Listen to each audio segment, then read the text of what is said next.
Hello, everyone, and welcome to another episode of the Ramos Law Difference Makers podcast. I'm Dr. Jim Hoven, and it is my pleasure every single week to present to you someone who's making a difference in the lives of others.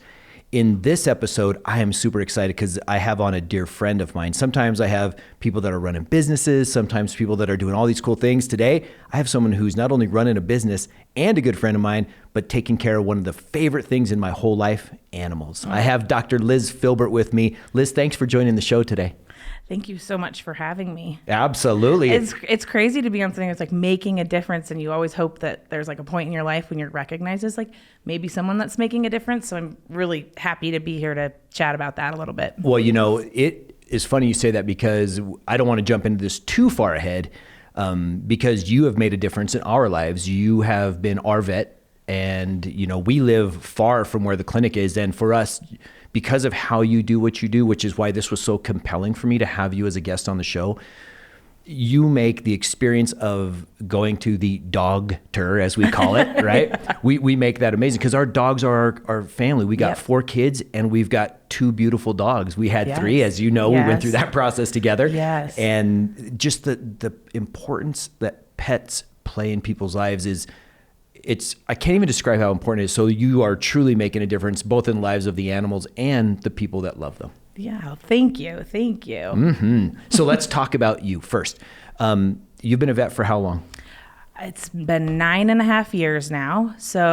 But it's something like a journey that started way long before I graduated vet school. I think it's one of those professions that I'm pretty, clear to say that you know you want to be a vet from the time that you can remember. Like all of my classmates in vet school were like, I don't remember not wanting to be a vet. And that was true for you? Yes. Did you always have animals? Were you always like into them? Or? I was always very much into animals, specifically horses when I was growing up. And I know a couple podcasts ago, you guys had some people from the Westernaires talking, and I was a Westernaire. That's how my passion for horses grew. But my family, we had like a dog and she was great, but they were kind of like, this is your thing. And when I was 12, got me a horse, which was incredible and helped foster that love for animals. But I think I was just always drawn to animals, and having children of my own, you can kind of pick out of your children, like all kids like animals, but some of them love them. And that's where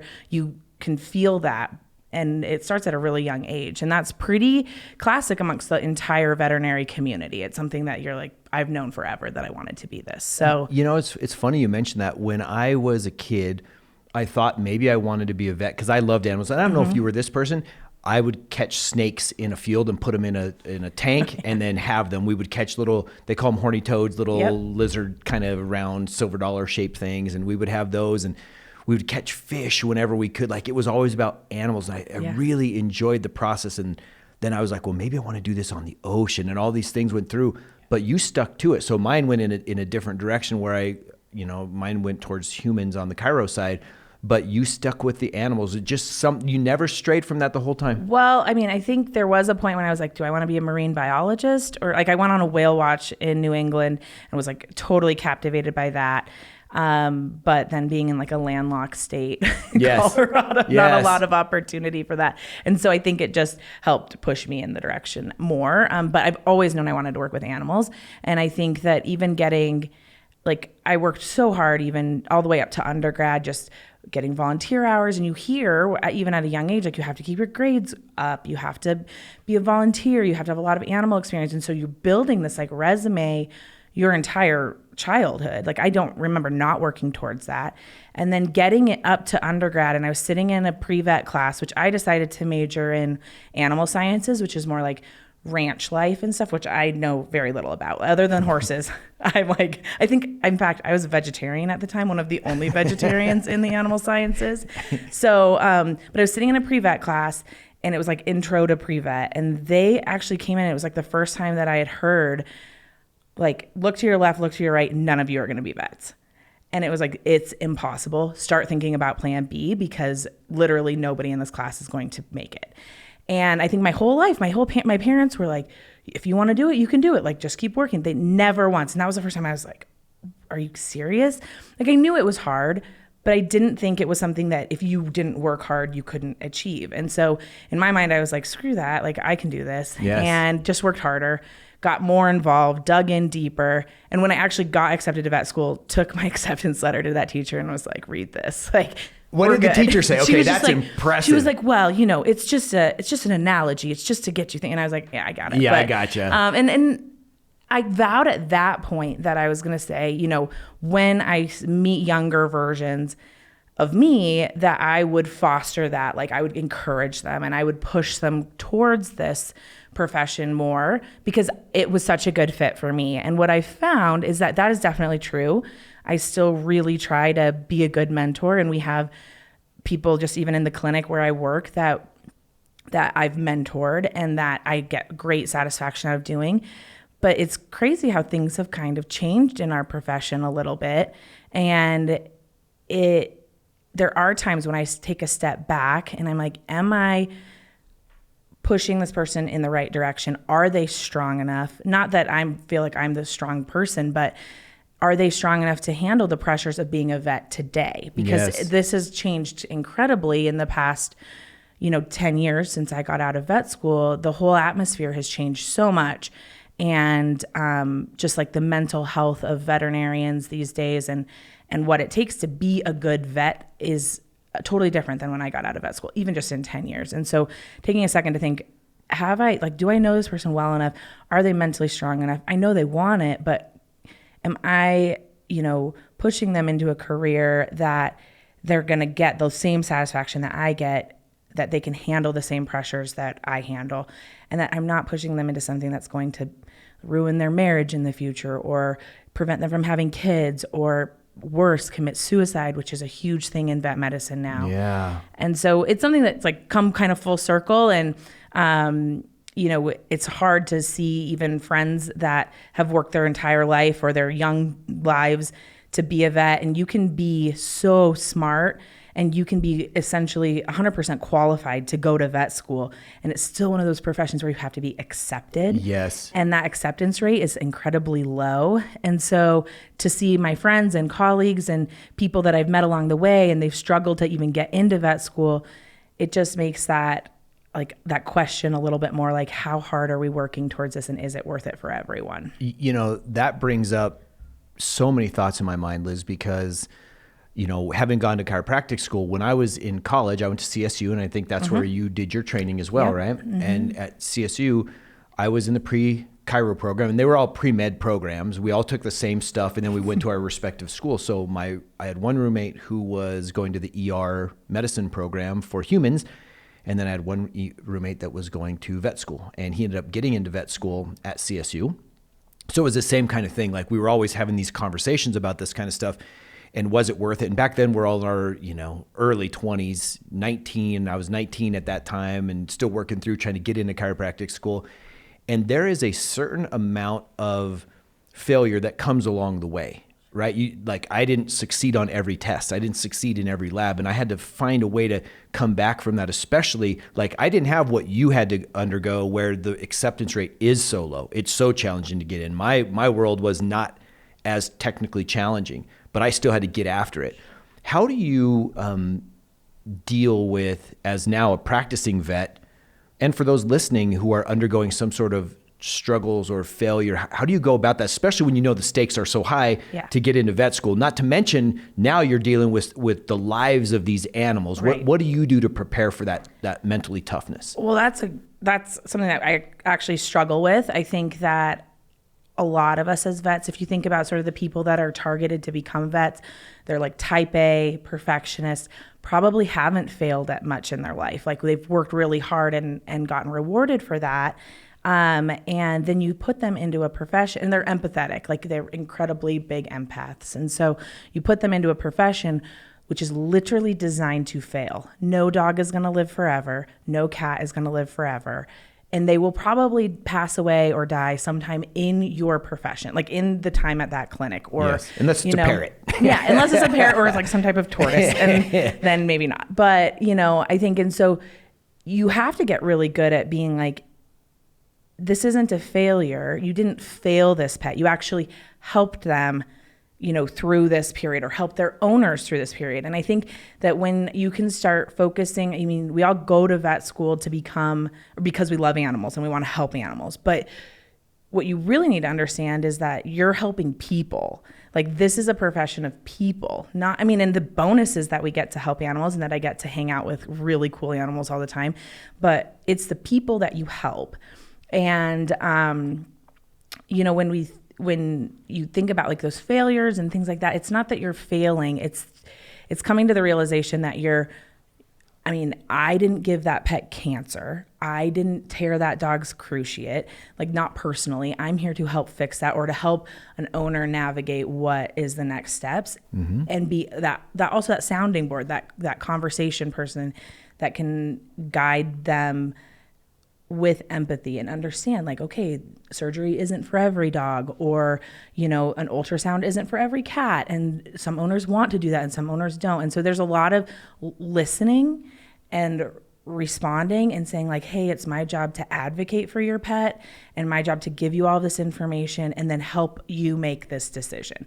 Like, that's my job. It's not to be a miracle worker, although I love it when things work out great. Yes. But it's more to, like, help navigate these waters as a general practitioner, I should say. There's so many different facets, and that's something I guess we didn't touch on, is so many different ways that vet medicine can be applied. I'm a general practitioner. I do kind of the groundwork of a lot of preventative care and the day-to-day stuff. I'll fix the ear infections and, foreign body surgeries and things like that. When you get into some of the more technically critical things, then those are the more miracle workers, I think. Yeah. They're the ones that are like, okay, owner, I know you have a lot of questions. Let me do my job. And they're like the ER specialists and things like that. And so we all play our roles. I think that what drew me to general practice was the communication with clients. And I didn't think that. I wanted to be a pathologist for a little while. I wanted to work actually on dead animals and, like, figure out why they died and get people closure that way. And I realized I wouldn't talk with people, and I love talking to people. And so I think I commonly say, I got into vet medicine because I love animals. I stay in vet medicine because I love people. I love that. And I love how much people love their pets. And I like to foster that bond and help people understand that a bit, because there's so much information out there on the internet and through your neighbors and through, somebody's dog who stopped eating and they fed it this, and you're like, wait, there's just a lot of misinformation. And so if I can be a grounding source or a guiding source of helping people understand those things better, that's what my job is. That's what I love. So let me ask you this. Is it true, or is it just anecdotal, that you will see tons of pets that have the same personalities as their owners? Because I've seen that, right? Like, I'm sure. Like, and it makes me wonder, are my dogs like me? Oh no. Or am I like my dogs? Have you seen that a lot? Oh my gosh. All these different animals? I love it when that happens. In fact, that's like the goal, is that when you and your pet are such mirror images, and sometimes that happens because of just the way that you train them or the way that you respond to what they're doing. But if that's what's going on, then you probably share very similar lifestyles, and those emotional and physical needs of that pet are probably being met. It's worse to me when people are opposites of their pets, when, you live a more sedentary lifestyle, or in an apartment, even if you're a very avid, like, exercise person, and you have like a border collie who's a working dog stuck in a small area all the time, and you're like, okay, now we have behavioral problems, and this lifestyle is more suited for like a pug or something like that. So it's so much better when people do emulate their pets' qualities. I love it even more when people like look like their pets. That's always fun. Classic. And it's always in the best way. Like, I think that you see like the little old ladies with the little old poodles and things like that, and it's just it makes the add some levity to the job a little bit, and makes it more fun when you can kind of relate to the pets that way. No kidding. Oh, okay. And remember the pets that way. There's so many pets and patients, and it's like, oh yes, this client has this pet, and remember they kind of both have the same color hair. Well, we'll be walking down the street, and in our neighborhood, we walk our dogs every day.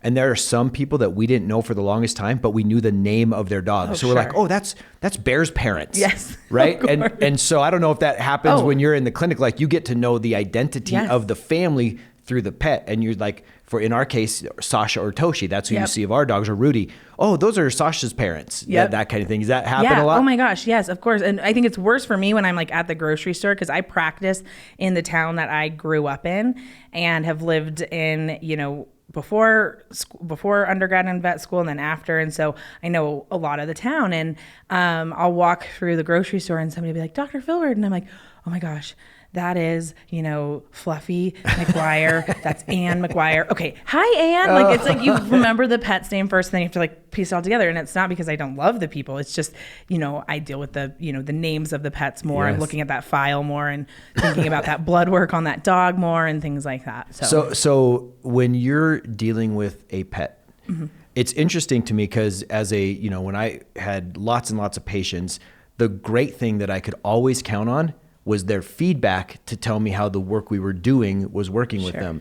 You don't have that advantage. Unless you have a parrot or something, nothing speaks back to you. Nothing says, oh, Dr. Liz, my knee hurts here, and this is what makes it better. This is what makes it worse. That, like, they can't be good historians because they can't speak. Yep. How do you as a vet manage to understand the impact that your work is having? Is it mostly objective stuff with the blood work and orthopedic findings and all that, or how do you work? I mean, I think it's great when the objective things line up, and that really is that concrete evidence that you're like, great, we're making progress. But lab work only shows us like a snapshot in time, and pets, like people, defy the odds all the time. And I'll get lab work on a pet and I'm like, oh my God, how is this animal even alive? And they're up and running around in the exam room. It's like, okay, something isn't right. Like, this isn't. And how do you then go into the client and say like, hey, your dog's really sick? And they're like, no, they're not. They're fine. So it's great when they do line up. I think we use a lot of markers. Like, there are definitely objective things, but a lot of it is subjective. And it's based on their owner's perception too. So I think about it even a lot with like quality of life decisions and end of life decisions. Like, I often tell people when it's getting closer, like, I don't know how they're doing. It's like, okay, I want you to actually get a physical calendar that you're going to dedicate to this, like just like a month-long calendar. And I want you to put like 5 things in the corner that they do every day. And it has to be more than just eating and drinking. It's like meets you at the door, still brings you its toys, wants to lay in like the sun, seeks out your affection, those types of things. And I want you to go through that. And sometimes in the beginning, it's like go through it once a week and just see, are they still doing it? When it gets closer, I have people then look at it, I'm like, go through that every day. And if they're doing 4 out of the 5 things, that's a green day, and color that day in green. If they're doing like 3 or 4 of them, then it's like a yellow day. And then if they're really not doing much of those, that's a red day. And you can actually see the decline in a pet over the course of a month, like green to yellow to red. And that's when you can then know that like the quality of life is actually declining. And sometimes that is just helpful to give something that's so subjective a more objective, that's brilliant, and a more objective way to look at it. And I think that that's probably the hardest decision any pet owner makes, is like, when do we make that decision? And everybody would love if their pet, they always say that they would love if their pet just passed away peacefully at night. And I would love to say that happens. It doesn't all the time. In fact, rarely does it ever just happen peacefully alone. But there's some beauty in the fact that like we can be there with them at the end, and that we have some say in how that last day is going to go, or we have some say in what we say to them at the end that provides us comfort. Yes. Whereas if you just walked in one day and they were already gone, and you're like, well, I don't know, were they scared? Were they alone? Like, I think that when we get to the end like that, that's one of the beautiful parts of what we do. Is that something, two-part question, is that the hardest part of your job is end of life stuff as what you do? And then part 2, do you have that conversation that you just had with me? Do you have that with them, not only on the calendar, but hey, I want you to look at this from this perspective? Because you and I went through this together, right? Only it wasn't expected. We didn't expect it to go down that fast, day that it went down. And so you were amazing. Like, I couldn't imagine it having gone better. And you saw, shoot, all of us. Mm-hmm. Yeah. It's hard. I get choked up on it too. I definitely and it's because they give us everything. Yeah. It's fascinating. It still brings me emotion, which is kind of cool. Yeah. I'll get it together here. You're gonna make me cry. I cry all the time. So is that the hardest part of your job though, is the end of life stuff? I think it's what the public perceives as our hardest part of our job. It's definitely not fun. Like, I will be very clear about that. Like, I see a euthanasia or a quality of life conversation on my schedule, and I'm like, I think about it. I'll look at like a week in advance and I'll start to see some of these things come up, and I will literally think about it all the time. Right. Like, I wake up in the middle of the night and I'm like, what am I going to tell these people? What, how are we going to get through this? Maybe they'll be better. I'm like an optimist, and I kind of hope that the dog comes running in and they're like, maybe it's not time. I'm like, it's not. Let's go back. And so I would love it if that was how every conversation went. So I think the public perceives it as that. But like I said, it's an honor to be entrusted with that decision. And if you've seen a pet pass away without the assistance of humane euthanasia, without those sedatives and then the euthanasia, and it's in general peaceful. Like, it's euthanasia means peaceful passing. And so it's somewhat, complete in the full circle. And like I said, I don't like doing it, but it's something where it's like almost like a gift that I can give. It's so true. Yes. That is so true. And that's how we looked at it. It was a true gift. And man, I can't imagine the difference that the parents, I just call us, puppy parents or parents. fur baby parents or whatever. Fur parents, yeah. I can't imagine the comfort that you've been able to bring people through the end of life times and through rescuing what we would see as rescuing, right? Yeah. Like, again, we've brought all of our dogs up to you and you've had to work on something and it makes them feel better. What relationship do you end up finding? Like, I know we're really close, right? Because we're friends outside of the doctor-patient relationship. Do you find that you get a chance to connect deeply with a lot of the parents of the puppies? Oh, sure. I mean, obviously our relationship is special, but no. Oh, yes, of course. No, but yes. In fact, that's why I love being a general practitioner and having the time afforded in my schedule. There was one time that we were talking about going to shorter appointments, and I was like, no, like, I need that time to connect with these people. I need them to trust me. I have like a saying that's on I printed it out. I don't know if you want me to read it, but this is please. a saying that I've recently put up in my exam room, and it could make me emotional too, so bear with me. And it's called A Letter to My Clients. And what it says is, this is hanging in the wall of my exam room. It's something that you can read when you're waiting for me to come in after the nurse has taken the history. And it says, "Dear client sitting in this exam room, maybe this is your first visit, or perhaps we've been friends for a while. Regardless of how or when we met, I want you to know that when you sit in my exam room, you and your pet are now a part of my family. I want you to feel comfortable asking questions and voicing concerns as we work together to care for your pet. It is a very important part of our relationship that it is built on mutual trust and respect. I assure you, in making medical recommendations, I will treat your pet as if it is my own. I promise to help you navigate difficult decisions with empathy, compassion, and thereby honor the love and bond you share with your pet." This is the part that I kind of said earlier, but I was drawn to veterinary medicine because of my love for animals, but I choose to make this my life's work because of my love for people. To put it simply, I love how much you love your pet. And as we navigate this exam and whatever it has in store for us, please know I do so with all of the knowledge in my brain, the skills in my hands, and the love in my heart. Your friend and partner, Liz Filbert. Whoa, that is so powerful. I'll bet you've gotten a lot of comments on that. It's something we just recently put up. And so I don't know how many people have actually read it. It's been kind of crazy, but it's something that I hope people realize is like, I don't have a way to like email all of my personal clients or, talk to them one-on-one all the time. And so it's just a way to like reach out, especially after this pandemic where we were more curbside and I wasn't able to see people. Like, for a whole year, not able to see people face to face was really hard. Yes. And so it's kind of a second to, come back together. Some people come everybody brings different things into that exam room. Some people are, just there for like that relationship and we talk a lot. And some people come in pretty hot and they're like, how much is this going to cost? And what are we going to do? And how come you can't fix this? And this kind of sets the tone that like, we're a partnership in this.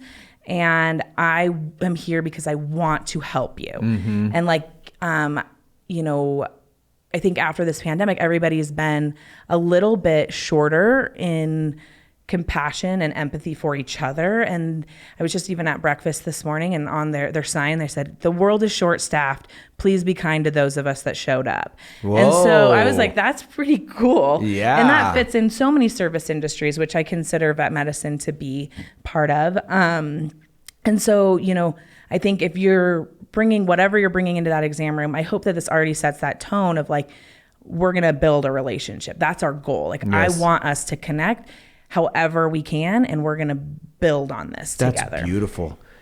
You mentioned the pandemic. Did you notice anything with respect to pets or their owners? Did pets and owners get more connected? Is there more of this now separation anxiety? I saw a TikTok video, which is the opposite. I can't even repeat what it said, but it's the funniest thing ever about this dog. And this dog is sitting by itself, and it's like, all right, this thing has got to end. I just want to go back to doing what I was doing as a dog. Get out, go do something. Leave me alone. Leave me alone. No, it's really funny that you say that, because in the beginning, when like it was crazy, nobody knew what was going on. We still don't know what's going on, but when it was very new, we decided to go curbside, meaning you sat in your car and you bring the pets in, or we bring the pets in and then we bring them back out to you. And that was like a way to kind of limit contact with each other.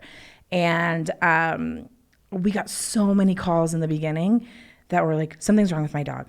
Something is really wrong. I'm like, okay. They're like, they're just laying around. I'm like, okay. I mean, I've been home all day and they just sleep. And I'm like, that's what they do.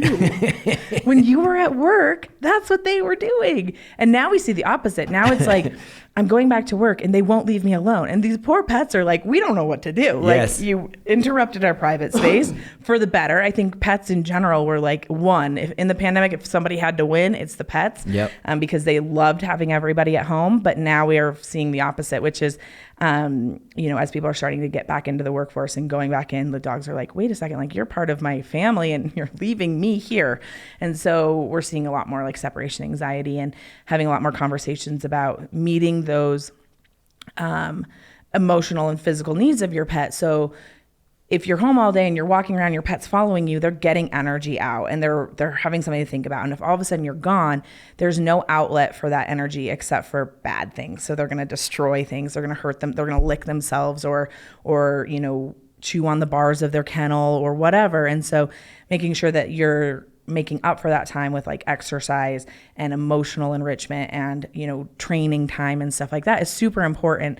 I think a lot of times we would all love it if it's like a magic pill, if I could be like, here's your calm dog down pill. Yes. And that just doesn't exist. And so it's amazing how much just in probably the past 3 or 4 months, the conversations are very much centered around at like annual exams and stuff around anxiety and anxious behavior and things like that. And so I think if there's any advice I can give to people is like, if your dog is healthy enough, tired dogs can't be anxious. So if you can get them out for exercise and you can work their mind through training, you're going to have a less anxious pet. So what do you think about this? Does it make sense, whether it's dogs or cats, and maybe other pets, this might include it too, so many people have one. Do animals do better in pairs? I know dogs, they're meant to be in packs. Sure. And it's not always reasonable, right? Like whether it's financially or space-wise, you might not be able to have that. But in general, is the health of a pet better with another pet around that it can bond with? Or is that human pack, that human compatibility enough? Yeah, I mean, I think the health of the dog owner is better if there's more. I think that there are certain breeds where, yes, I actually think there is a like genetic need to be in packs. I think like beagles are one and like foxhounds are one. And a lot of our northern breeds, like a lot of the sled dogs are dogs that you should probably have too, I guess. But do they absolutely need it? No. And it's if you are still a good companion to them. I think, you know, leaving them for hours on end is hard on them. If they have another dog or cat in the house, then maybe they're not as lonely. And that might be putting too much like human emotion into it. Right. At my house, we call it Noah's Ark syndrome. Like I have like 2 of everything or more. And so everything goes 2 by 2. And I think that's probably more for my mental. Again, putting the human logic into it, was thinking like, well, if you went to a foreign country, you didn't speak any of the language, wouldn't it be great if you at least had one other person that you could talk to? And so whether or not that's true, it's probably not. But I think that people do better knowing that their pet's not 100% alone. And It allows them to set those boundaries where it's okay for me to go to the grocery store, and it's okay for me to go out of town and leave you with the pet sitter and your other, housemates. Is it 100% essential? No. But do I like it when people have lots of pets? Sure. I like to see all those pets. So. Me too. I'm a big fan, and I think the same way as you, because I think from my perspective, well, if I was a dog, I would want this. So, I was curious about that. And, that goes so much into pet training and spending, really investing in your pet, not necessarily just money, but time and money, thinking about the food that you give them, just like us, right? We run better on better fuel. And it's not that we can't get away with eating bad food for a long, long time, but it's catching up with us. So when you put that combination, I think to be a good parent of a pet, you need to look at, are you ready? And what does that mean? What does that look like? What are the characteristics of being a good pet owner? I think the first thing is do you have a lifestyle that's conducive to having a pet? And even maybe equal to that is, do you have the finances available to that pet? Because pet care is expensive. And I think there can be this notion that, oh, I rescued him, so he's lucky that he even has a home with me. And so I can't afford to do that dental cleaning, or I can't afford to do, surgery on XYZ. And that, I wish that wasn't a part of it. I wish I could do my entire job for free. I would love it. Like, that's my goal. If I won $1 billion, I would just still do my job and just not charge anybody. So when I win the lottery, you guys know where to go. But just keep a shoebox out, and people will just drop in whatever money they want. Drop in some dollars. Yep. But I think that the realistic part of it is that pets are a luxury and they're not a requirement. And so to get a pet and to just think of it as like checking off a box, like, oh, I have kids and they want a dog, is so unfair to that pet that it ends up catching up. And it's never as a puppy. Like, the puppy shots are expensive, and getting them spayed or neutered can be expensive. But it's when they're 10 years old and now they have cataracts and they need cataract surgery, or they're diabetic and they need daily injections. And are you going to show up for your pet when they need you? And that's the question that you have to ask. Like, am I in this for the long haul? Because if you are, it's worth it. You will get way more than what you invest into it out of it. But if you're not, it's not wrong. Like, you don't have to have a pet. You don't.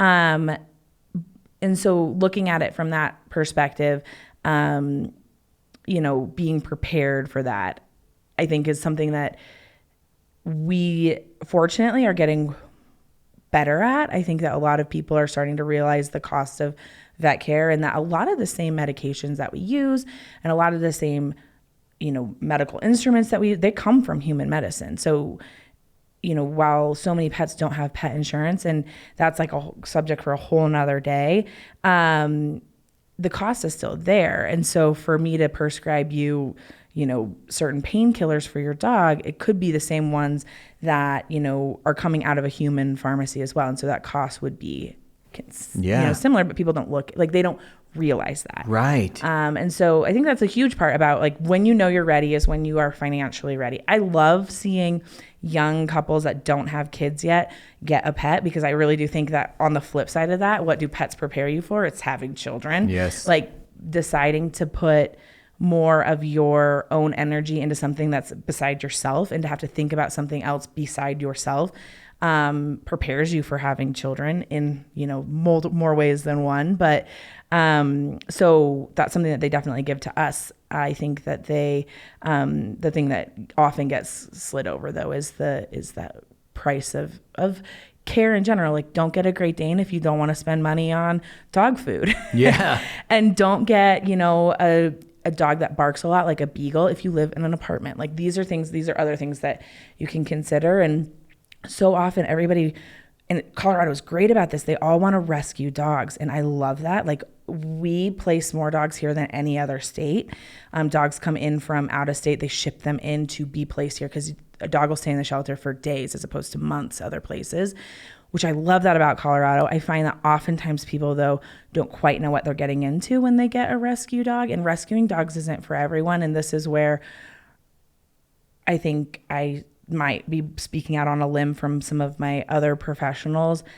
I don't mind when you get a purebred dog if you've done your research and you're prepared to then, like if you spend $2,000 on a dog and you can't afford the vaccines, like that's when we have a problem. But if you have done your research about the type of dog that you want, that's good for your lifestyle, that's a good fit, I don't care where you got it from. I'm just happy to help you take care of it. Yeah. And I just see that sometimes like people get into the situations where they go to a shelter, they want a dog that day, and they come home with, a really high anxious, 2-year-old dog that's never been in a house before, maybe never been around kids before. And we're trying to make this dog now fit into this lifestyle, which is adding a lot of anxiety on the pet. Right. And the family. Yeah. And then they feel like they failed if it doesn't work out. And it's just like, no, you were never set up to succeed. Yeah. So, there's been a lot of studies that have been done or research talking about the connection between happiness and longevity in humans. If you're happy in your relationships, if you're happy in the connections that you have socially, if you're doing those things, that it can offset some of the negative habits you may have in your life, and it leads to longevity. I've also heard that having pets has been statistically shown to increase happiness. And so can you speak to that as far as you know? And we may be talking pets as cats and dogs right now, but pets can be hamsters and they can be a lot of things, reptiles. Some people, I don't know how affectionate reptiles are, but some people really love that kind of thing. Yeah. So can you speak to that? I think I could probably dig up like statistics and stuff, but just kind of even from my own anecdotal experience, my grandmother, she's 91. She just turned 91. And she has a little perfect white Persian cat, like you would expect a 91-year-old woman to have. And his name is Bo. We call him Bo Beautiful, even though he's not very beautiful. But we call him Bo Beautiful. And he is her touchstone to reality. And then a woman who is losing that every day, he is her consistent. Like she knows that he needs to be fed. She looks for him. He sleeps with her in her bed. That is something that I think is super important. I think as we work longer into our lives, as we don't retire quite as young anymore, or we need to work longer, sometimes like we're working into our 70s or 80s, and then we go from that to nothing, to retirement. And we lose that touchstone on like the day-to-day activities that need to be done. And that's where sometimes our pets can kind of help. And we saw that with my grandparents, is when my grandfather retired at 85 or something. And then they got this cat and it really helped provide them with that I'm still needed feel, like something still depends on me. And then they get that reward of that affection in return. And that in and of itself, I think has not just enriched my grandparents' lives, but has prolonged them. Beautiful. For the better. That is beautiful. Yeah. So what's the strangest, most unique animal you've ever treated? Oh my gosh. Personally, or just been a part of? I don't know about that. That sounds like a loaded question. Well, on a day-to-day basis, my favorite thing to take, well, I should say my favorite. I love the dogs and the cats. I started as an equine vet out of vet school and did mostly horses and then some dogs and cats. And then really fell in love with dogs and cats and started doing less and less horses.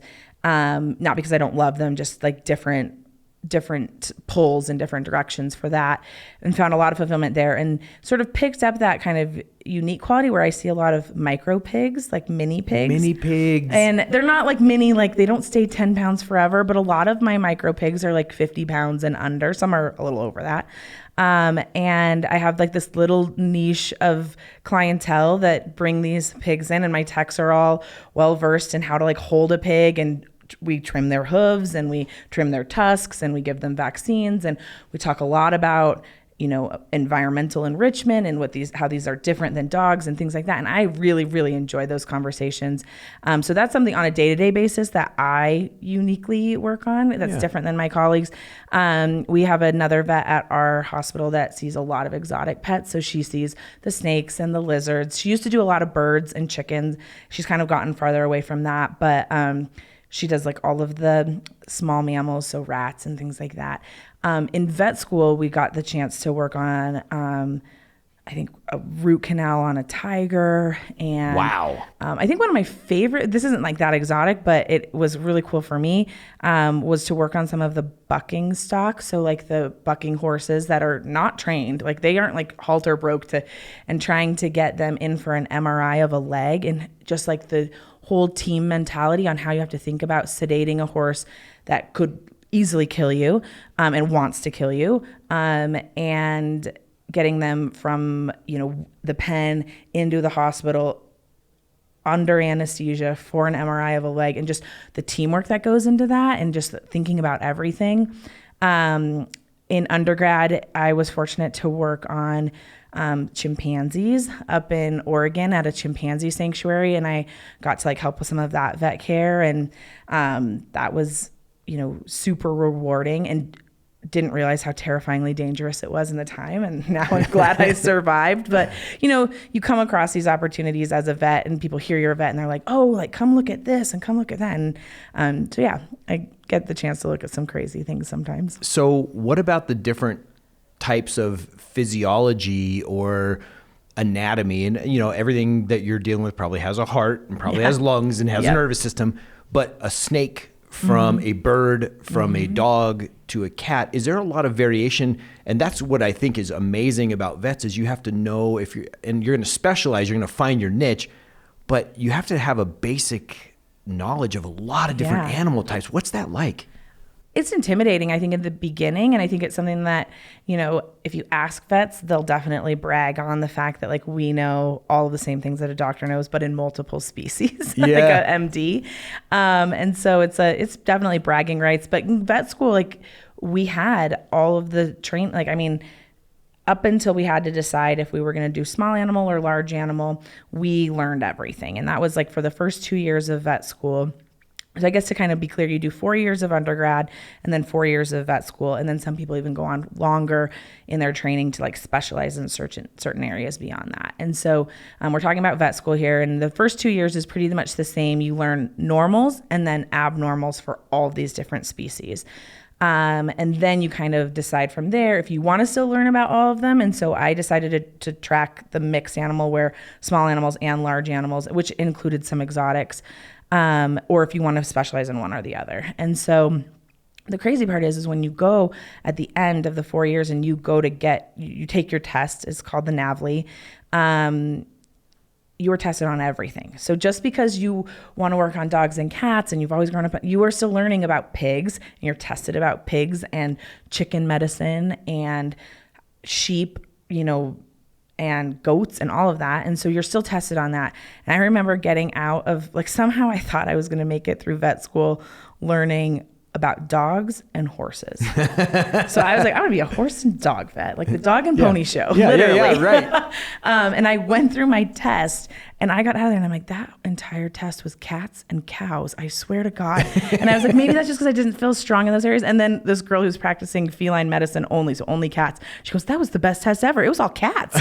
And I was like, I knew it. I knew it was all cats. So it is one of those unique areas of medicine where you're, as a general practitioner, especially, you are the pediatrician, you are the dentist, you're the anesthesiologist, you're the surgeon, you are the podiatrist, and, you do all of it. You have all of these different things. And now, master of all trades, but specialize in none. That can be definitely the case. Sometimes I feel like I have a broad-based knowledge of a lot of things, but I am not specialized in one. And so that's where then you also have to have this drive and this willingness to continue learning and reaching out to your colleagues that are specialized in areas. Like I have a call right now for actually somebody who works here's dog, waiting to hear back from the specialists on her dog's, kidney issue, and trying to narrow that down so that we can hopefully get him on the right medication. She maybe doesn't have to see the specialist. Now, if the specialist says, the internist is like, this is too much, you need to just send him to me, then that's the decision we'll make. But you have to be willing to do that to be not just a good vet, but a great vet. Go that next step where you're like, I'm going to keep looking into this. I'm with you. I'm your teammate. I told you were my family. Like, right. I'm going to do this because if your pet was my pet, this is what I'd want. How do you characterize a good vet? If someone's looking for a vet, what should they do? What questions should they ask to say, man, that's a good vet? It's clear, Like when you know greatness, Yeah. when you see it, talking to you, I know you're a great vet, not only from my own experience, but just someone listening to this, they're going to know based on your passion and your concepts and everything else. But if someone needs to find a vet, what would they look for? Well, I think probably similar to, why when you're looking for a pediatrician, not every vet is going to be that for everyone. And that's something that I've actually struggled with because I am a people pleaser. Like I want to be everyone's vet, but I'm not everybody's cup of tea. And so first, like establishing that it's okay to not be everyone's favorite is, I think, and it's okay if you don't like your vet and you want to look for somebody else. It doesn't mean they're a bad vet. I think that looking for somebody that you truly can trust. When you sit down in that conversation and you feel like they get you, either because they're no fluff and they're straight to the point and they're very direct and honest and that's what you want, or there's somebody that's like, hey, your dog has some dental disease, and you're like, oh God, we'll work through this together, and that's how you want to perceive that information. It's how you want to accept the information. I think as vets, we're all trained similarly. Now, how we take what we know out into the world, into our environment, it varies. But I think the biggest thing that your relationship needs to be built on is trust. Because if you don't trust me, and I spend all of my time worrying about building that trust, we don't have time to fix your pet. Like there isn't enough hours in a day. If you're not going to trust what I say, if I have to defend every single thing, like we're not a good fit, and that's okay. And I can lead you to somebody else that maybe will be a better fit. Or if you want to go somewhere else, I will send your records wherever you want. The most important thing is that you trust your vet and that you feel like you guys are a partnership. Beautiful. And what if someone wanted to become a vet? Do you have any words of advice? You talked to that a little bit ago, saying, hey, you try to help steer them if they should go in this direction, because there's a business game to it. There's a rejection game to it. Like there's a lot to it. But if someone is listening or knows someone who wants to be a vet, what advice would you have for them? Yeah, again, it's been a hot minute since I was going through this, but I really tried to stack my resume with a broad variety of experiences, because I think what's important, and we touched on it just a second ago, what's important as a vet is not like, oh, that you know all of the answers before you get to vet school.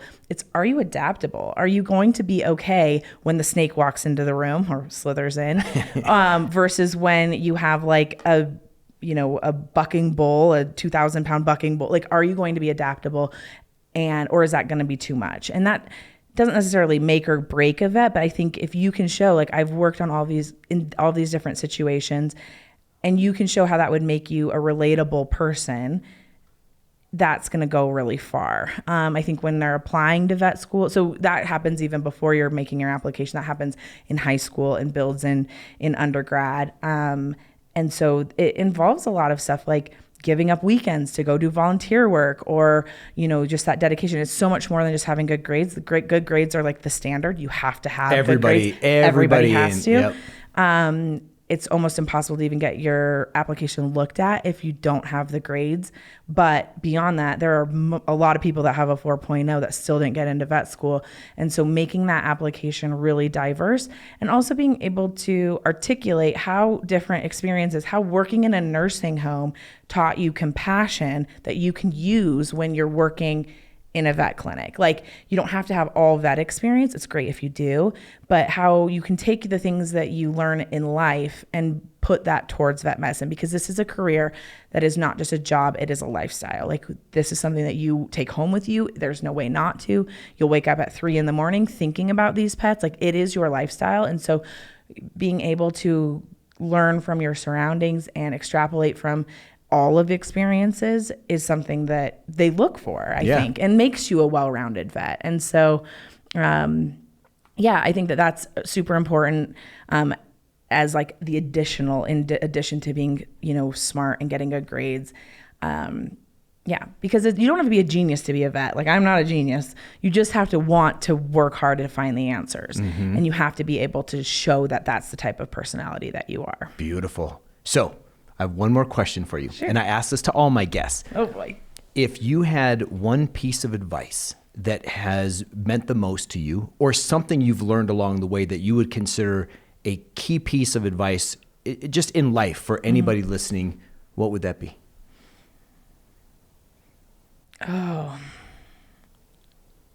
I guess, I'm not sure about the best piece of advice about my entire life, but I think as we're talking about vet medicine is be kind to your vet. Be kind to anybody who is willing to help you.